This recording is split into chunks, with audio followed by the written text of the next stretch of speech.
Assalamu alaikum wa rahmatullahi wa barakatuh. Adrian here for Real Talk Podcast. Welcome back to the year 2020. We are very, very excited to kick off this year. We have got a lot planned for you this year. We have received a lot of feedback from our audience, from our viewers, and from our supporters who have been writing into us, emailing us over the past couple of weeks.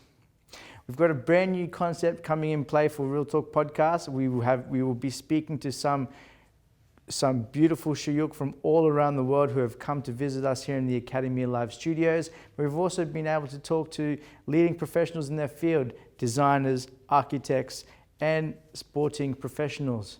We are very, very excited. Please continue to like, share, and subscribe our YouTube channel, but also our Facebook page, and check out the new Academy Live website. Without further ado, welcome Galila Abdelsalam, CEO and founder of IWAA.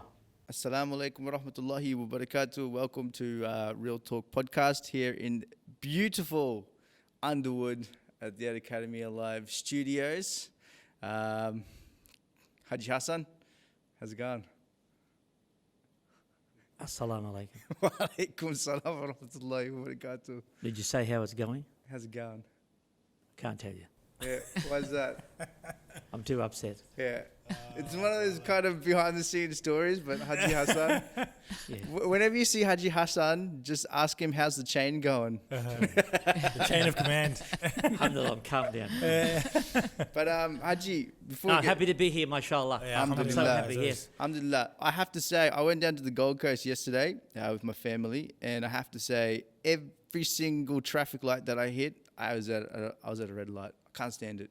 There's so many traffic lights on the Gold Coast. It's heaps. Yeah, well, now there's a lot more traffic, summer. Yeah. Yeah, people hit the beach, all that sort of stuff. So Yeah. you're going to get that, mate. No, it's quite nice though. Yeah. Beautiful day. Alhamdulillah. Cazz. How are you doing? Alhamdulillah. Everything good? Alhamdulillah. What's going Alhamdulillah. on? Baby keeping you up? No, baby's sleeping well, Ah, actually. alhamdulillah. She wakes up at 12 o'clock, right? That's her routine now, and wakes up at 3 o'clock. So, alhamdulillah, she's my alarm for the Fajr. Fajr, yeah, Fajr. Wow, it doesn't stop. You can't press snooze on it. So, yeah, no, it's not bad. But Hajji Hassan, we'll let you introduce our next guest once again. Mashallah, we're so honoured today. Honoured. Yes. We've got a respected sister from the community here, mashallah, that's been a great worker and a long time worker. Sometimes in front of the camera and sometimes behind the camera. And mashallah, may Allah reward her Ameen. and give her a long and healthy life. And whoever, then Sister Galila, mashallah. Welcome to Academy Life. Yeah. Jazakallah khair. It is very honor to be here because I know Brother Hassan for that long time. I always admire his work. It's very honor to meet you, and I'm really impressed with the academy. It's really first time to come here to know about it, but it's look like a great work for great team, good work. Keep going. Sister Galila, she's head of many different organisations, but as we know, she is the foundation of IWAA. IWAA. So, but let's go back. So, Sister Galila, some people say you're Lebanese, some people say you're Egyptian, some people say you're Aussie. Tell us your story. I'm Egyptian. Yes. Mashallah. Aussie. Aussie. Okay, I'm not having your accent or the strong English accent like you, Hassan. But come I'll try on, my mate. best. Come on, mate. I try my best. He's a bogan. You sure, buddy?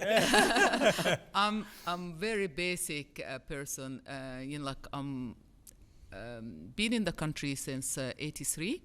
I consider myself first Muslim Egyptian Australian. So my first identity, which I can say, is Australian Muslim, and then Egyptian is coming last because it is where I born. Of course, I'm supporting my birth country, heritage, yes, but yes. I'm now living in Australia more than when I lived in Egypt. So Yes. I was in Australia more than almost 40 years now. Don't count my age. I'm more over 60, 65 now. MashaAllah. Don't count it. You just told the world you're 65. I don't care. I'm not that person say to shame of my age. Actually, the more I grow, the more I have experience, the more I have work. My intention, number one, to support the community, all community, like Australian community, and then support women from different background to continue living in the country, to consider this country as their, by knowing what is their right and their responsibility, because it's two wing to one issue to settle. You need to know your right and your responsibility. Yeah. So that's beautiful, Sister Galila. So your journey through Australia, it started in where? Brisbane or? No, I start with Sydney, and actually I never thought of to migrate to Australia. It's never one of the destinations I thought about. It is just consequently one day a businessman approached my husband and told him, I want you in Australia. And he told him, out of ordinary that time, I have to ask my wife. And he was surprised, the quality of man, rahmatullah alayh, to ask his wife. It's something out of, and he came and asked me, and I told him, I need to see this man. I want to ask him a few questions. That time there is no Google. Yeah. There's no internet. Yeah. There is only books to read about countries and where you're going. So I sit with him more than 1 hour, ask him. The first question is the Muslim community, and is there any strong Muslim community? And he told me that there is a mosque in Sydney, a majority is Shia. That time that he misled me, he said that there is a small Egyptian community.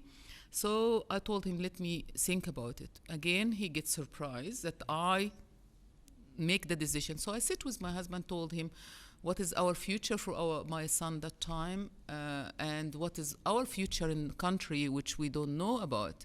At least we in Greece, near Egypt, 1 hour in flight is going back home, but this is 24 hours flight. And we made the decision together to come to Australia 83.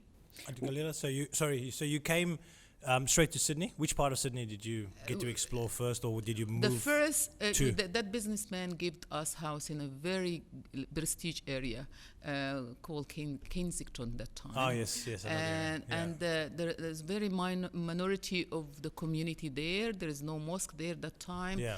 And he gave us job in Broadway Street, which is in the city, pretty much. City. Yeah. So the first few weeks was really difficult. I found the first person I met was Egyptian Christian, because my home where I live, the backyard of the Christian church, the Coptic, and they have very good relation with our Egyptian church. So I went there and I introduced myself, and they helped me to know where is the community and where I can get in touch with the Muslim community. And when you moved at that time, you only had the one son from what you say? My son, rahmatullah alayhi, he passed away 11 years ago, but he was the only one I have with me. Now, when you said that there was no internet, there was only books, what was your first conception of Australia before you moved? Were you thinking beaches? Well, living first 5 years of my life in Greece, cut totally from my culture, from my religion, from everything. There is no mosque, no Muslim community, no books, no TV. The TV that time in Greece was open, start 5 o'clock, and they cannot speak Greek. At least here, I came and I tuned the radio, and there is SBS radio, where I can hear the radio twice a day. That was a major thing. Walking in the street and meeting Arab from different background, Egyptian, it was really good, because isolated in Greece, I appreciate what I have here. So, did you work in Sydney? Yes, I worked. I started working in foreign language publication. This businessman gave us the opportunity to work in his publication. I worked there for 1 year, and then I had my second son, so I quit, and then I started working family daycare, working with kids, so just to keep my kids at home. I look after other kids. And then I decided to go to study, to get qualification different than mine. I'm agriculture engineer, so I study because it's very difficult to find your job in the qualification you have. So I studied draft engineer for 2 years. Again, I faced discrimination to get job because in the class which I have, people who only left grade 10 and draft engineer mean you using is the skills, and I'm a mature student, always the top in the class, because it's not judging me over the language, it's judging me over what the quality of job.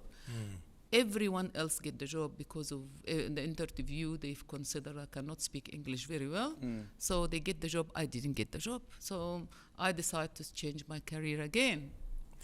And moving to Brisbane was my first opportunity to work with the community. And what year was that Auntie Galila decided to move to Brisbane? 88. 88. So it wasn't too long. You spent a few years in Sydney. Expo 88 is the one who brought us here for holiday, Yeah. first holiday in Australia.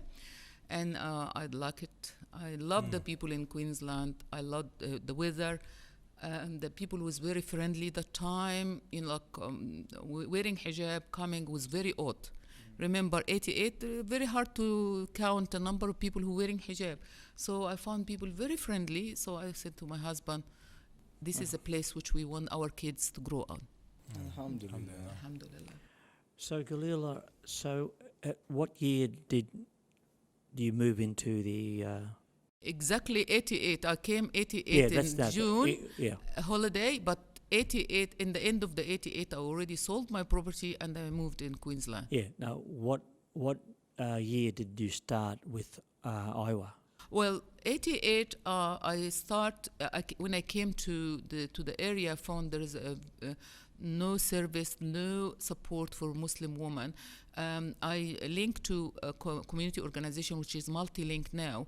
That was the organization will start as a neighborhood center, so they require a volunteer that time. So I volunteer my time there for a few months, and then there is a first fund they have to search the need in the multicultural community in the Logan City.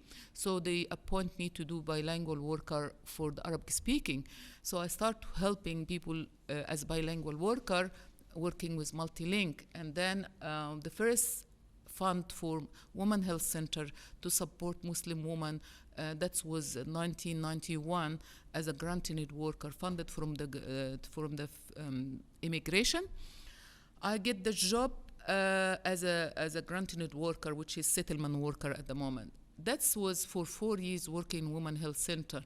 It opened my eye that there is opportunity to create something for the Muslim woman. And then this is where 1991, I start gathering some support from a few Muslim women to start IWAA that time. So we start IWAA 1991 while I'm working in Women Health Center and a migrant women emergency support service to support women in domestic violence. I was a support worker to support women. So I work part-time there and work part-time in Women Health Center. That's all opened my eye to what is available for community and how much community missing because of we don't know or we don't want to have service which is not based on Muslim culture. Auntie Galila, getting into this type of work, was there something that happened in your life that sort of pushed you into going into these types of services, or was it just something that you just felt that naturally progressed towards? And I'm very passionate of supporting people. Yeah. So this is there is nothing because one of the lucky people who I have a very supportive husband. We married in love story, and we have that journey together. Yeah. And we have no one here, so we support each other. Yeah. So I didn't have a issue which is bring me to do that, but it's always seeing women in domestic violence, seeing women disadvantaged, seeing women discriminated, not find job, even they have qualification.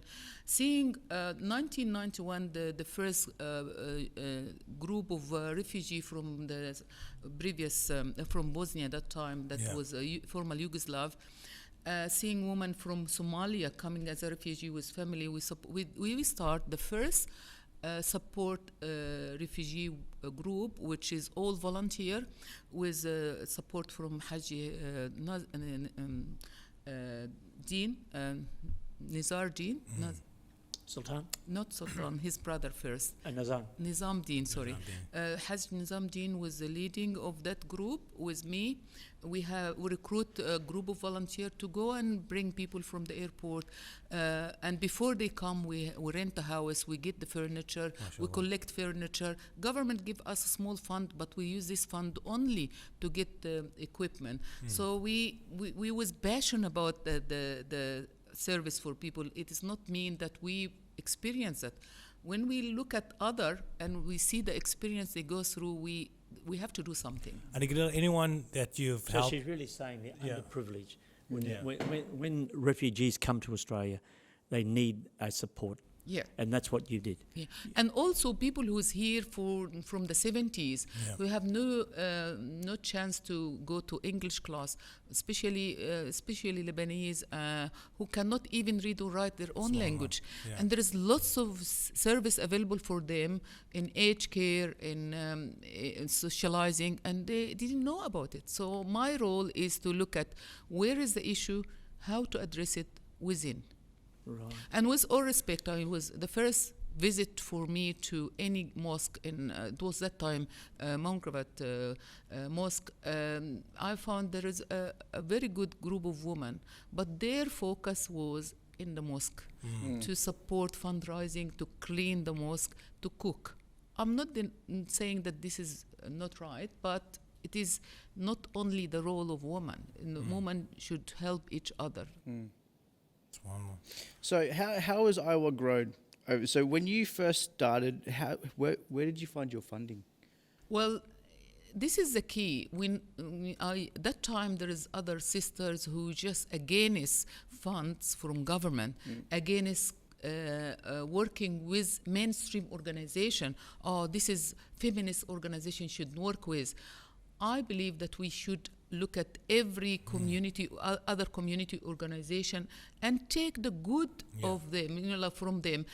We can get a good networking from them. You can get information. We can get structure. We can get support from them to grow, and this is how I start. I start with local, federal, and state member, building relation with other community organization, using space within mainstream organization. The first office we have was Migrant Resource Center in the city, and this is how the government recognized that this group of people, professional, doing things in the Australian model, not isolated ourselves and say, no, we work closely with other women organizations to start ourselves. So the first fund came from the Department of Immigration.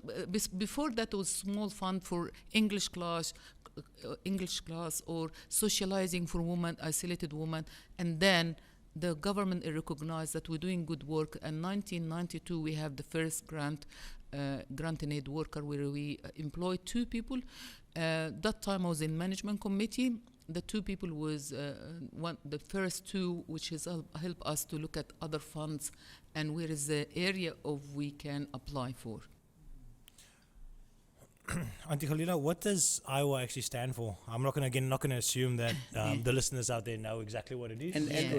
Just give us a breakdown and just explain to us what it is. It starts with IWAC, which is Islamic Women Association of Queensland, because it was only in Queensland. And then 4 years ago, we start our first branch in Sydney, and then 2 years ago we start in Melbourne. And next year we're going to be Adelaide, inshallah. So we have office Brisbane, Gold Coast, Toowoomba, Ipswich, Sydney, and Melbourne for the time being. Sydney growing very well. The reason I decided to go to Sydney, as I said, IWAA principle is to help Muslim women to get opportunity to work and serving the community. So creating opportunity, we have more than 250 people work with IWAA. I consider this as the biggest Muslim organization employed people. So, so majority of them women, and the service is from academic professional in the office to people work and help our elderly and people with disability at home. IWAA mean yes, but it is Islamic Women Association of Australia, because we extend our wing to other state. So Galila, what are the services that IWAA supply? Okay, the major service is aged care. Okay, so we start aged care since 1996. We do everything professionally. What happened is that you have to prove to the government that there is need in the certain area. So we apply for a search need of Muslim elder people. It was 1 year project targeting a few culture to research, set up with a professional researcher from university to look at if they know about aged care, if they receive aged care, their future in aged care. So we find there is a majority of Muslim people don't know that there is aged care available. Majority refuse to take it because they say, okay, I'm responsible for our elderly people, or what the community will say about us not getting external service, or I don't want to get the service because I'm Muslim. I need someone who's Muslim to understand my culture and my religion need. So for that, we came to the point, they say, okay, if we provide the service ourselves, you will take it, as long as we keep it confidential. The first 10 package mean that we can only serve 10 people. It takes 6 months for me to recruit client, because people look at it, okay, what community will say about me? They will look at I'm neglecting my mom or my dad or my husband. So like there's a stigma. Yeah. Exactly. And this is where I approach people saying, no, you do care of your elder person for 24/7. We give you support 2 hours or 4 hours a week. It's not even 0.5% of what you're doing in 24 hours. I can back Galila on that comment, yes, because I know when you moved into the Gold Coast, and then we tried to promote the services that I were providing, and you're 100% right. People said, no, but what are people going to think? That we can't look after our own parents or my mother or blah blah blah. Yeah, you are right. So there was a stigma there. So those, and also because it's part of our culture to look after. But alhamdulillah, with this service, I can tell you now, because my mother or mother-in-law is 89 years of age, and mashallah, I was been looking after her for many, many years. She's bedridden, and we couldn't do it without them. But there was also other factor, like we all taxpayer. We pay tax over the number of years. Why not using the service? Pay tax? Well, I pay tax. Yeah, I pay mine. Okay. I haven't done my best yet. Okay. So what about like sending your child to school? Don't bring that into it, please. No.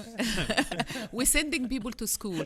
We go to we use the road. We use why not using the service which is provided, and also by that you provide opportunity to your brother or sister who needs work. Those people, it's professional. I'll never say that cleaner.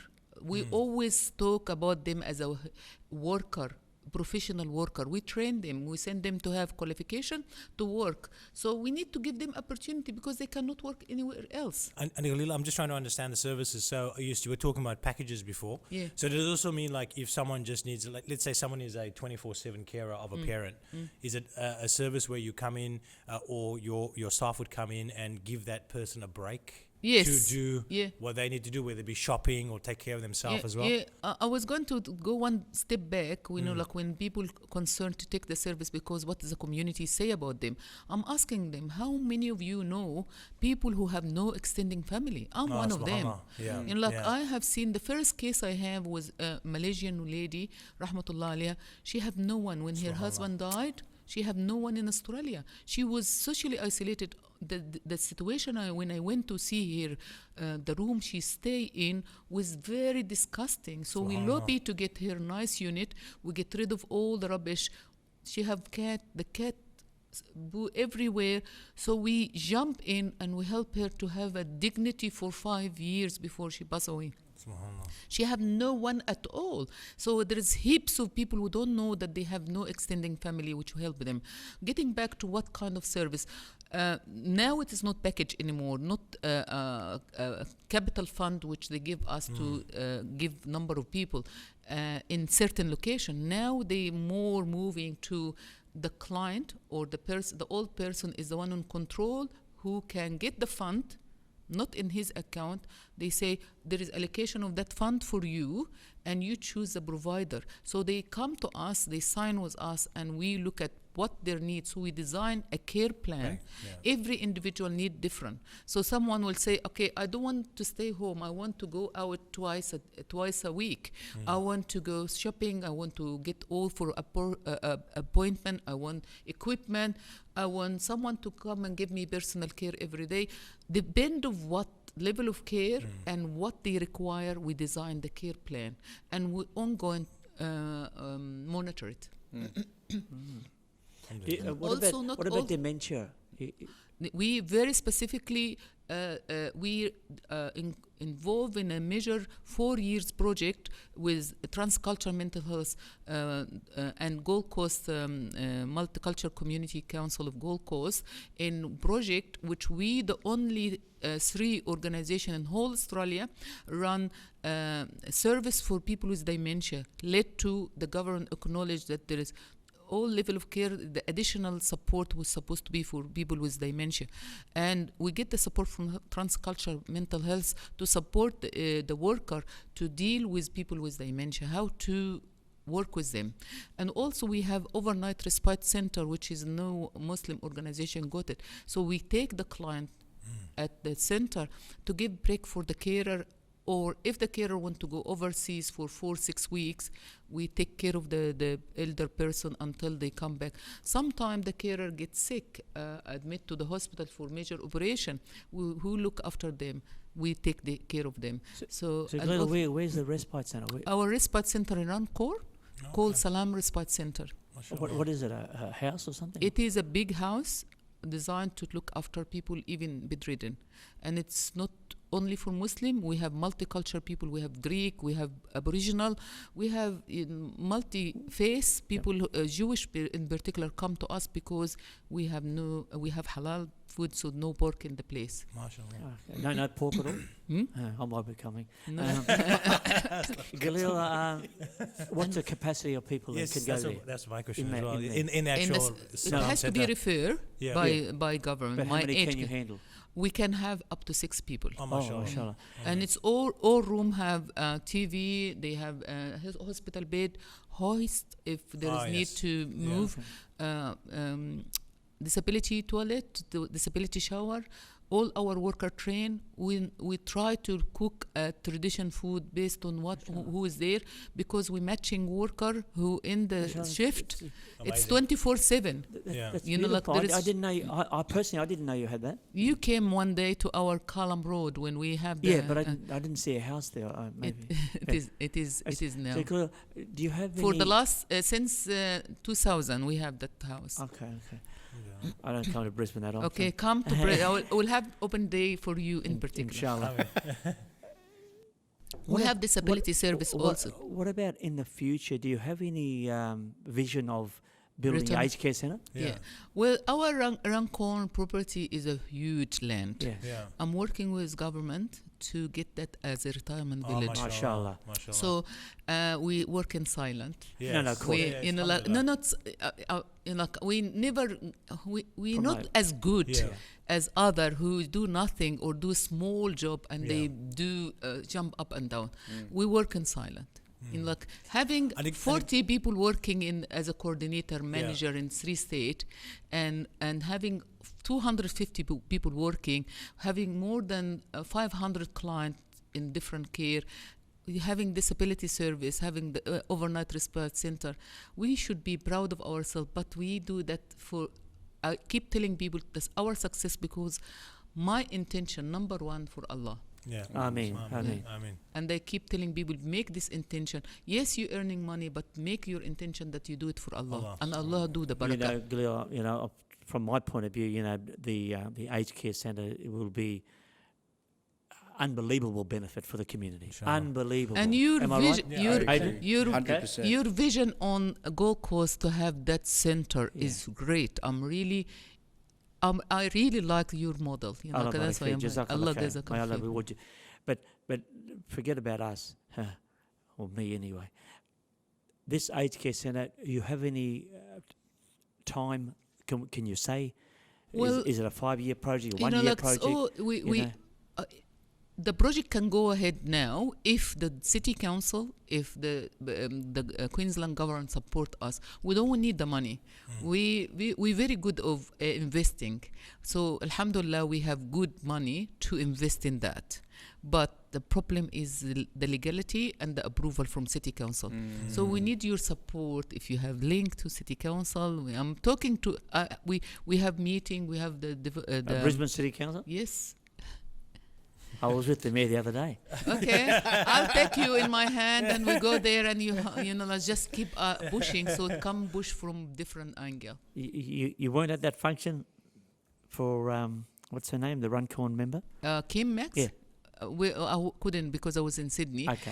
And I tried to balance my relation with different politicians, Yeah. Like Labour and Liberal, and I don't want people to get to see that I'm taking one side. Yes. So I try to. Inshallah, we make dua for this project. It's the most important thing that we need. We don't need mosque. We need we this have center. enough mosque and we need Allah, this center. Exactly. Alhamdulillah. Yeah. And Galila, you had opportunity to have a look at the Sydney centre that opened up, the aged care centre, the one in Auburn. Yes, we have very good relation with them. Yeah. We before they open, they ask us to work closely. Yeah. We have sort of agreement. 2 months ago, brother Abdurrahman, Dr. Abdurrahman, who is responsible for that, came asking our support for setting up aged care, and we don't mind. So we helped him with the policy procedure and other stuff. Yeah. That's subhanAllah, because the center looks beautiful. It's close to the mosque as well. The design but looks too amazing. Expensive. Yes. My principle. Yeah.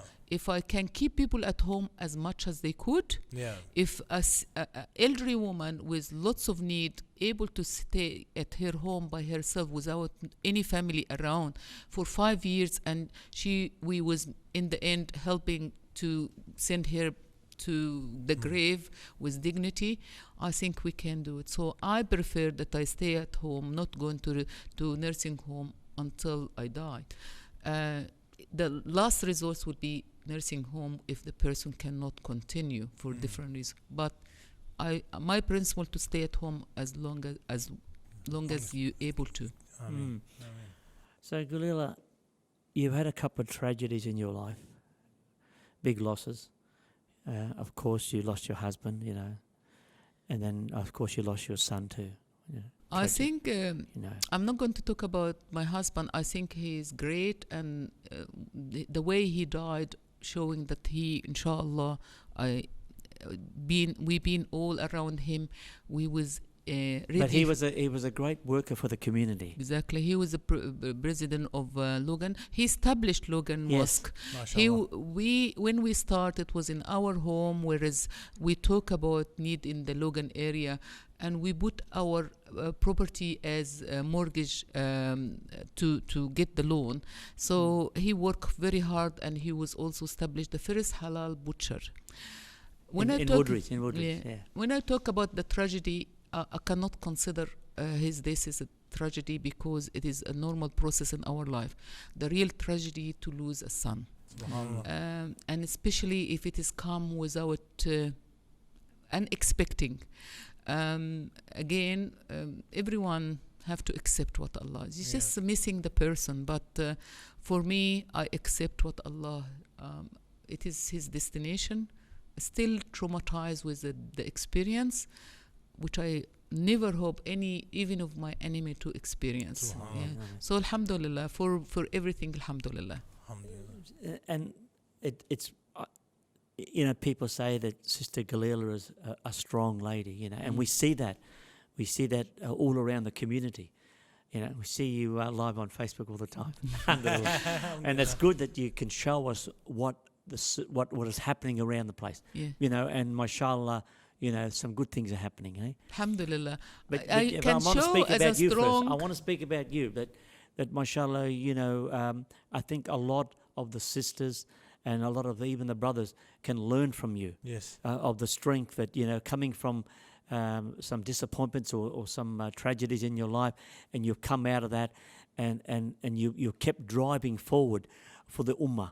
And may Allah reward you and keep you strong and keep you in good health. You're still young and you still have a lot to do for the community, inshallah. And we support you.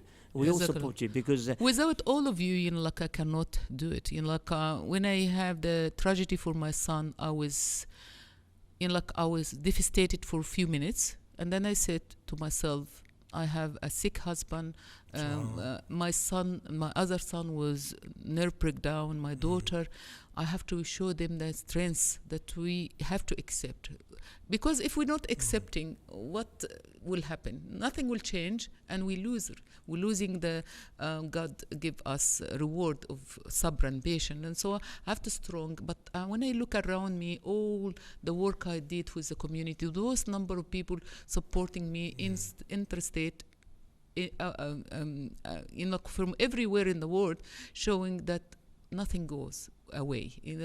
People respect me and they pay me back by support. So yes. I was strong for them. Ameen. I mean, we can see the love. We can see the love from many hundreds and hundreds of people, for your effort. And I think this comes back to the whole purpose of this podcast, isn't it? We need many more Galilas. Oh, yeah, 100%. We need many more Galilas. We need younger Galilas coming up. And, I'm praying and hoping that people will come beside you. And, yes. and I can see that. I can see that with some of the sisters that you've been mentoring and moving forward, which is great, Yeah. And I always say, what you say...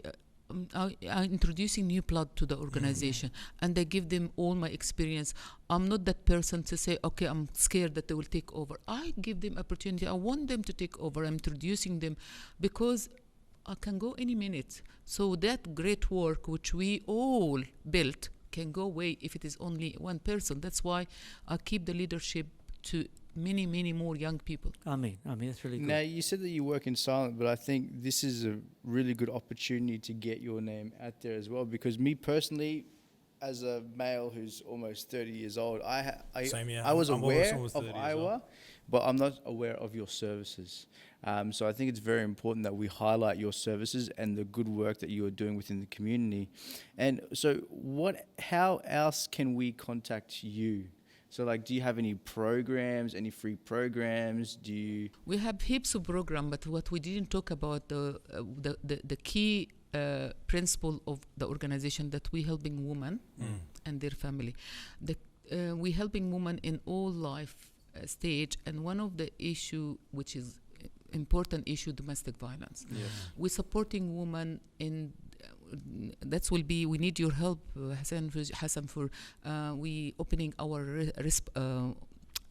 refuge. Oh, I thought you were going to say someone accused me of domestic violence. No. We're going to launch. Keep it clean here.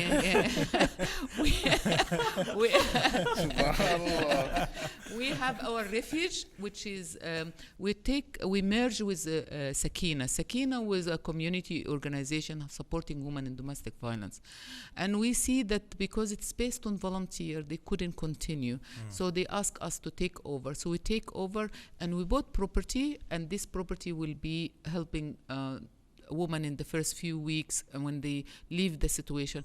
As you know, that there is women killed every day from domestic violence.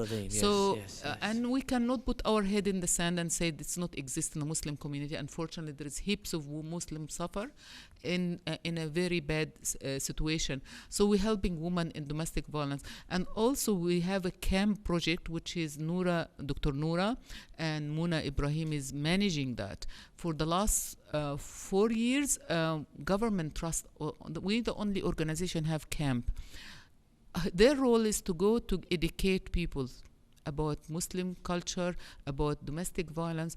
Young people from the school, especially young male, talk to imam, involve imam and leader of the community about the domestic violence and in like how to support women in that situation, because it starts from home, from as young a child, whereas they see their sister not allowed to do that, and the boy can be in control, and then when they grow older, it's really how to deal with his wife.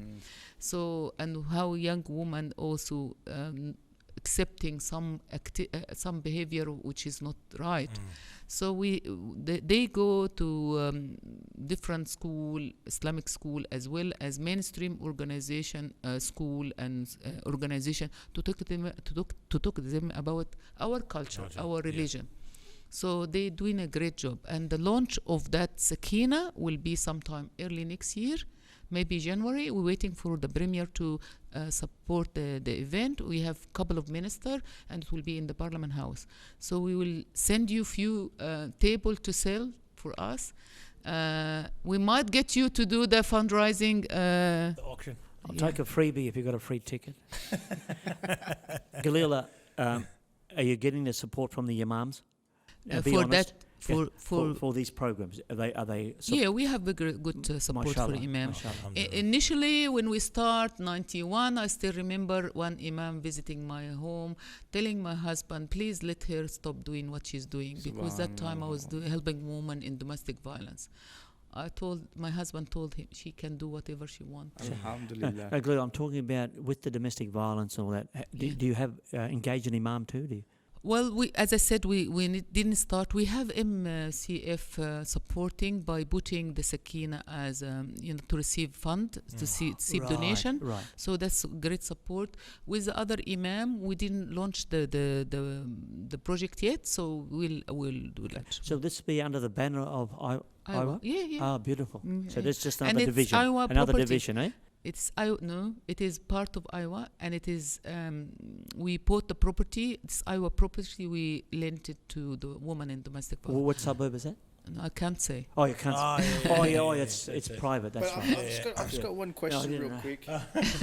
So since No one even because I'm the one who signed the lease. Yeah. I'm the only one. No, but we have No, to I keep understand. it. Yes, confidential. Yes. now, just a question: when you started, the rate of domestic violence back then to now, has it grown? It is growing. Is it? First, maybe it is the same, but because that time people never put their hand and say, I'm suffering. Yeah. Because there is, like they go to the imam, complain, and the imam tell them, be patient, sister. They go to the family, if they have family here, and say, oh, man is like that, you have to accept.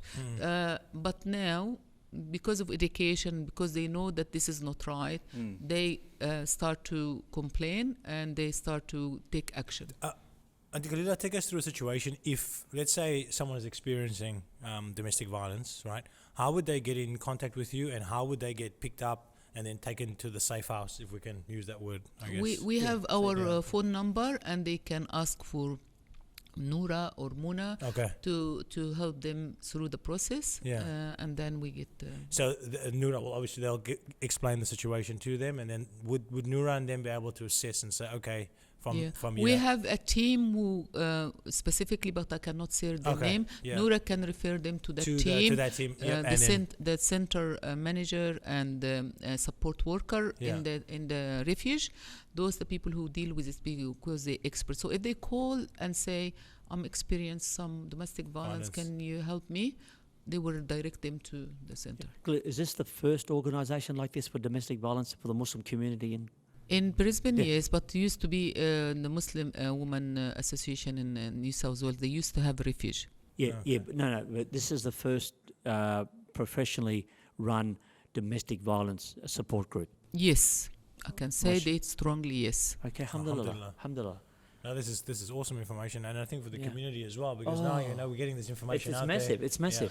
I don't know if there is Sister Yasmin can have some support to women in domestic violence, but I don't know in which capacity. No, fair enough. Alhamdulillah.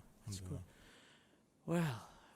What a journey. Alhamdulillah, It is well, amazing. I'm just absolutely smacked. Because the thing is like I said, you know, it's good to work in silence, but it's also good to kind of make these services public Yes. as well, because, you know, there's a lot of people that need this sort of.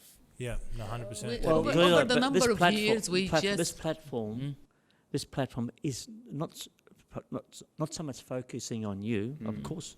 It is the organization. Yeah. We're focusing on all the services that come under you. Yes. And this is today is an eye opener Yeah. for allowing us to interview you, to inform the wider community what services are available. And I think, you know, inshallah, In the this- number of this years, will- we have too many research which we never happened before. The youth research, which is until now, I receive calls to get copy of that research. Youth research done maybe 93, 94, and it's still current. When you look at the issue, if it is being followed up that time, we didn't have that issue between youth and government. We have the 2003. We have the only research need for Muslim women in domestic violence, which is done by Dr. Nada Ibrahim. It is far before the current report, which is happened from the government, which is not now, not ever. When I look at the recommendation, we have that 2003, but it has been shelved. Nothing being followed. We have the only one which is we benefit from the aged care one, which is a research need for Muslim elder person, because we take the recommendation to government, say here is the need, we need to get the service, and based on that we get the service. in this climate of Islamophobia, anti-Islam, terrorism, how do you find dealing with government departments that you have to deal with for funding and so on? How do you find We have a great support from police, from anti-discrimination, from Queensland government. Queensland government doing a great job. Yeah. So after every incident, I receive call from police to tell me how you doing. Is there is anything I can do for you? Like Saturday, I was after Fajr seeing the scenery in UK. London, Yeah. and then I was concerned because I have annual general meeting 9 o'clock in the office, Woodland Place, and we experienced before too many people, throwing eggs and leaving bad message in the door saying go back or F word or something like this. Car being Only scratched. eggs? Yeah, but Lucky they're not tomatoes. So yeah. I was concerned because we might have around 100 women coming because it's staff meeting and annual general meeting. So our staff meeting, around 100 people came, and I was concerned walking in the street with hijab. That could be a problem. Could be a problem. So I told him, I said, don't worry, we'll send petrol to ensure that there is nothing. We was going to send petrol to the mosque, but we will send one to Woodland Place. So we have that great support. Anti-discrimination, we have few projects. One of the project years ago, that's after September 11, it called Let Us Know. And we been translated, and we work with them to do that. So we have a very good support. We have too many small projects from Queensland government. Like one of the major project was the Abrahamic Faith conference, which the process led to that we have a very good relation with the Christian, with from different Christian group as well as the Jewish. For me, coming from Egypt, I will never have experience knowing a Jew because of the enmity between us and Israel. But I start to have a friendship with a rabbi and my daughter too, because we not link them to Israel. So we, for first time, I go to the synagogue. I never been in a synagogue before. It built a relation between Muslim community and the Jewish and the Christian. So this relation continue. Yeah. So over the number of years, we have, as I said, many projects. Having a woman from Aboriginal background, we have a great project with the Aboriginal woman, which led to we have a camp with them. We sharing experience in a certain forum to see the compare our culture and the regional. We're a great opportunity to document this, inshallah. So before we end off, any upcoming events that we can all participate in, inshallah ta'ala? Inshallah, one of the big event will be the fundraising breakfast for the Sakina, for the domestic violence. The other one will be next year, inshallah. We have received fund to do Master Chef for multicultural women. So that to highlight, to support refugee, to express their cooking and sharing some of the experience with mainstream. It's kind of cross-culture between the mainstream community and the refugee to break that Islamophobia by cooking. Now this will be sometime in maybe it will be in the multicultural the Queensland Multicultural Week. And when's the Sakina fundraising? We didn't. It will be sometime in January. Okay. We're waiting for the premier to come back to us. Okay, Bismillah. As soon as you know, please let us know, and we'll be more than happy to help you out, inshallah ta'ala. But like I said, what amazing work that you're doing for the ummah. It is collective teamwork and based on professional, based on the guideline of government, and we live in this country. We have to respect that country and follow it up according to the guideline of the government. Bismillah. Any closing words, Cazz, Hajji? For me, I'm just amazed, and to Auntie Galila, I know there's quite a few young people in the community that sort of look up to you. They look up to your organization as well. I know you've been a great support to some of the young men and women out there, and like I said, just keep going. And if anyone sees Auntie Galila, go have a chat to her. I'm sure she'll be able to give you some inspirational words to keep you on your journey. Don't throw any eggs at her. Just for me finishing, Galila, it's been a pleasure. All I can say is that Allah subhanahu wa ta'ala give you a long and healthy life, number one. Number two, reward you for all your effort, inshallah. Alhamdulillah. And we are always there to support you in any way, inshallah. Okay? And you're always there. Like whenever I have issue, I just call you, I harass you, and you accept it. So I visited you in the office, and I tell you my issue, and you resolve the issue. You're great. Jazakallah khair. Tell everybody out there I'm great. You're great. Thanks, Galila. Jazakallah for your kind words. Thank you very much. Jazakallah khair. Like we keep on saying, this is a podcast by the community, for the community, and honestly, what you're doing is all for the community. So Alhamdulillah. It's an absolute honor to have you on the podcast, and Jazakallah khair. Everybody, please like, share, comment, subscribe to our YouTube channel, and please share this beautiful story of this beautiful organization. There'll be people that will be better for it, inshallah ta'ala. Ameen. Once again, Jazakallah kulla khair. Assalamu alaikum wa rahmatullahi Assalamu alaikum. Assalamu alaikum wa rahmatullahi wa barakatuh. Jazakallah for watching this podcast. If you'd like to see more from Academy Alive and Real Talk podcast, they're on the left of your screen. And don't forget to hit the subscribe button and the notification bell below to get all the latest from Academy Alive and Real Talk podcast. Jazakallah kulla khair. Assalamu alaikum wa rahmatullahi wa barakatuh.